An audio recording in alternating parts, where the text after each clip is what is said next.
Assalamualaikum warahmatullahi wabarakatuh.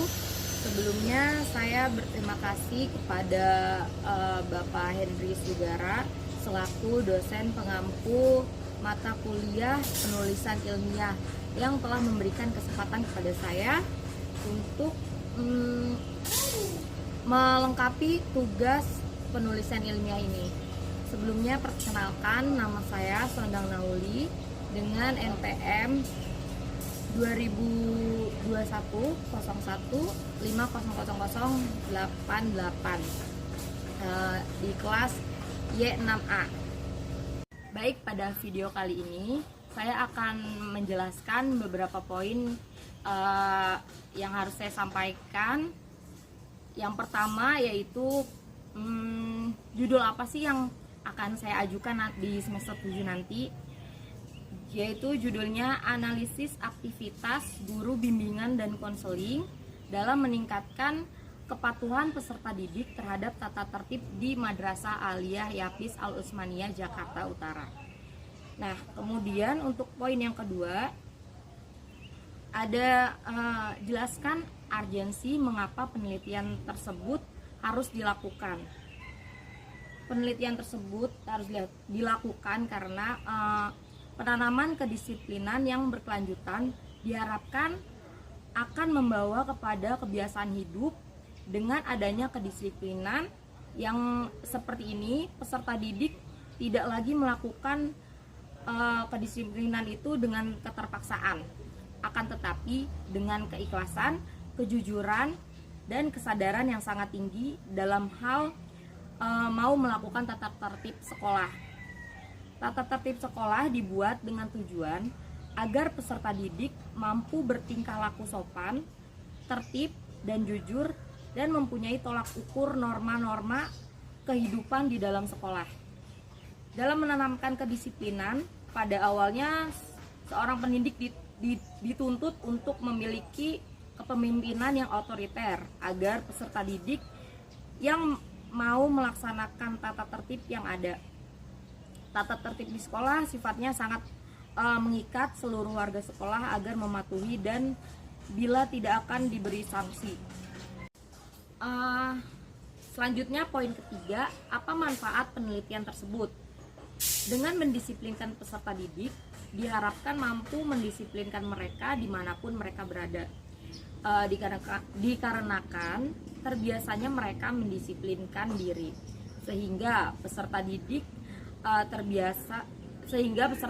dapat melaksanakan tugasnya dengan penuh rasa tanggung jawab. Dengan demikian, cara mendisiplinkan peserta didik bukan bertujuan membentuk manusia yang penuntut, melainkan melatih peserta didik agar terbiasa dengan hidup yang disiplin dan kehidupan sehari-hari. Kemudian poin yang keenam yaitu metode apa sih yang akan digunakan untuk penelitian ini. Nah, metode penelitian yang penulis gunakan dalam penelitian ini adalah metode kualitatif dengan pendekatan deskriptif. Metode penelitian kualitatif adalah penelitian yang menggunakan cara, langkah, dan prosedur yang lebih melibatkan data dan informasi yang diperoleh melalui responden sebagai subjek yang dapat mencurahkan jawaban dan perasaan sendiri untuk mendapatkan gambaran umum yang holistik mengenai suatu hal yang teliti. Kemudian yang ketujuh ada jelaskan bagaimana cara memperoleh data penelitian tersebut.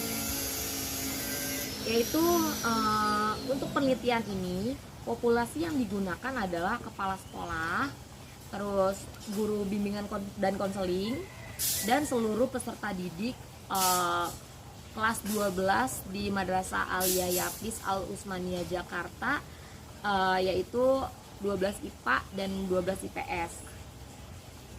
Untuk jumlah populasinya itu berarti sekitar 47 populasi.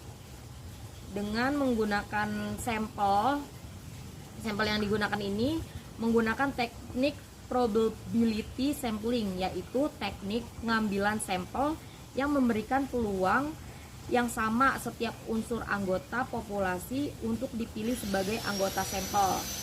Teknik probability sampling ini ada bermacam-macam, yaitu sampel random atau random sampling, proportionate stratified random sampling, terus di proportionate stratified random sampling area atau cluster. Nah, pengambilan sampel ini penelitian menggunakan teori Suharsini Arikunto, yaitu jika subjek kurang dari 100 orang maka akan diambil semuanya. Tetapi jika subjek lebih besar dari 100 orang ya dapat diambil 10 sampai 15% atau 20 sampai 20% atau lebih. Nah, dengan menggunakan sampel yang menurut Suharsini Arikunto ini, karena data saya kurang dari 100 orang, maka saya akan mendapatkan sampel 47 orang, yaitu terdiri dengan 1 kepala madrasah, 1 guru bimbingan konseling, dan 23 kelas 12 IPA dan 22 kelas 12 IPS. Nah, kemudian untuk teknik pengumpulan datanya, saya menggunakan angket, wawancara, dan juga observasi. Lalu yang poin ke-8 yang terakhir, jelaskan bagaimana cara menganalisa data tersebut. Nah, data yang diperoleh melalui angket ini dianalisa dan dikelompokkan sesuai dengan jawaban siswa yang sejenis, yaitu ya, kadang-kadang, tidak pernah, ke dalam tabulasi pengelompokan data tabel 1.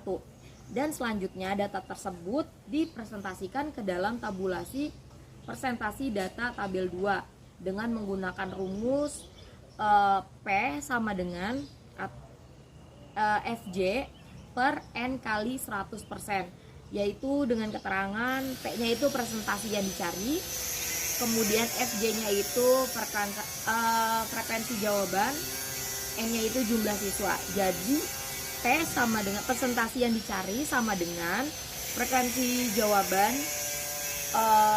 dibagi atau per jumlah siswa dikali 100%. Nah, selanjutnya hasil hitungan presentasi data tersebut satu persatu diinterpretasikan dengan berpedoman kepada rentang skala gradasi sebagai berikut, yaitu 0% sampai 25% sama dengan sangat kurang, 26% sampai 50% sama dengan kurang, 51% sampai 75% cukup baik, 76% sampai 100% sama dengan baik. Nah, kemudian hasil interpretasi data merupakan tafsiran jawaban atas pertanyaan yang diajukan dalam angket dan secara keseluruhan merupakan bahan kesimpulan penelitian. Nah, demikian tugas atau presentasi proposal yang nanti akan saya ajukan di semester 7 ini. Untuk kurang lebihnya mohon maaf, semoga Bapak memaklumi. Saya pamit undur diri. Assalamualaikum warahmatullahi wabarakatuh. Poin keempat, yaitu teori apa saja sih yang akan digunakan untuk penelitian ini. Saya menggunakan penelitian Thomas Gordon, yaitu dikutip dari buku panduan layanan konseling kelompok pendekatan behavior untuk mengatasi kedisiplinan masuk sekolah tahun 2022 oleh Joko Sulistyo. Thomas Gordon menyebutkan disiplin adalah perilaku dan tata tertib yang sesuai dengan peraturan dan ketetapan atau perilaku yang diperoleh dari pelatihan yang dilakukan secara terus-menerus. Kemudian ada Ari Kunto. Ari Kunto yaitu disiplin merupakan kepatuhan seseorang dalam mengikuti peraturan atau tata tertib karena didorong oleh adanya kesadaran yang ada pada kata hatinya tanpa ada paksaan dari pihak luar. Lalu kemudian yang poin 5 adalah jelaskan bagaimana kerangka berpikirnya. Kerangka berpikir penelitian ini yaitu secara khusus guru bimbingan dan konseling selalu mengarahkan pada pola perilaku yang senantiasa patuh terhadap peraturan dan tata tertib yang berlaku di sekolah, yang meliputi antara lain yang pertama, guru mempertahankan status jarak dengan peserta didik. Yang kedua, guru memperhatikan social distance dan respect terhadap peserta didik. Dengan menggunakan guru dapat mempertahankan wibawanya.